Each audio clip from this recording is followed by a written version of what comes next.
కాపాడే చేతులకి రక్షణ లేకుండా పోయిందని వైద్యులు ఆవేదన వ్యక్తం చేశారు. ఎన్టీఆర్ జిల్లా నందిగామలో జనసేన పార్టీ ఆధ్వర్యంలో వైద్యులు కొవ్వొత్తుల ర్యాలీ నిర్వహించారు.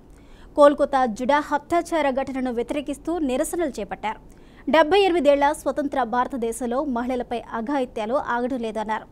దేశంలో ప్రతి నిమిషానికి 16 మంది మహిళలపై అత్యాచారాలు జరుగుతున్నాయని మండిపడ్డారు. ప్రతి హాస్పిటల్ వద్ద ఒక పోలీస్ స్టేషన్, సెక్యూరిటీ గార్డ్ ఉంటేనే వైద్యులకు రక్షణ ఉంటుంది అన్నారు. జూనియర్ డాక్టర్ మోమిత మరణానికి కారణమైన వారిని కఠినంగా శిక్షించాలని డిమాండ్ చేశారు. కనీసం ఇంటికి వెళ్లకుండా 36 గంటలు, 48 గంటలు, 72 గంటలు డ్యూటీ చేసి ప్రజల్ని రక్షిస్తుంటారు. అలా రక్షించే చేతులకే ఈరోజు రక్షణ లేకుండా పోయింది. మీకు అందరికీ తెలుసు డాక్టర్ అనేది ఎంత కష్టం అనేది. అలాంటి డాక్టర్ని మనం కాపాడుకోలేకపోతే ఇంకా మన జీవితం ఎందుకు అన్నట్టే మారిపోయింది. ఈరోజు కేవలం ఒక మౌమితానే కాదు, దేశంలో చాలామంది చాలా చోట్ల ఇలాంటి అగత్యాలు పాల్పడుతున్నారు. ప్రతి 16 నిమిషాలకి ఒక అమ్మాయి రేప్ చేయబడుతుంది అంటే మీరు నమ్ముతారా? అది మన ఇండియన్ రిపోర్ట్ ఇచ్చింది. అలాంటి విషయం జరుగుతుంది మన ఇండియాలో.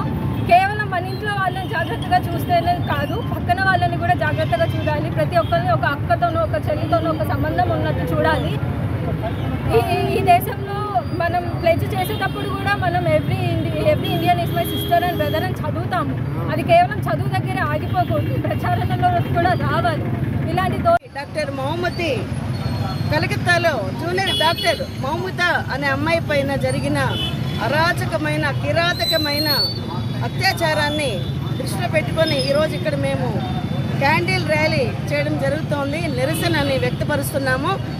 భారతదేశంలో ఈరోజు ప్రతి ఒక్క చోట ఈ నిరసన కార్యక్రమాలు చేస్తున్నాము. ముఖ్యంగా మహిళలుగా మేము ఇలాంటి కిరాతకులని తీవ్రంగా శిక్షించే న్యాయశాస్త్రాలలో చట్టాలు మార్చి కిరాతకంగా ఇలాంటి హింసించే వారిని, చిత్రవద చేసి హింసించే వారిని, చంపే వారి పట్ల కఠినమైన శిక్షలు చట్టాలలో రావాలని మేమంతా ఈ పోరాటాన్ని సాగిస్తున్నాము. ఈ పోరాటాన్ని ఎక్కడి వరకైనా తీసుకెళ్తాము. అయితే మేమందరము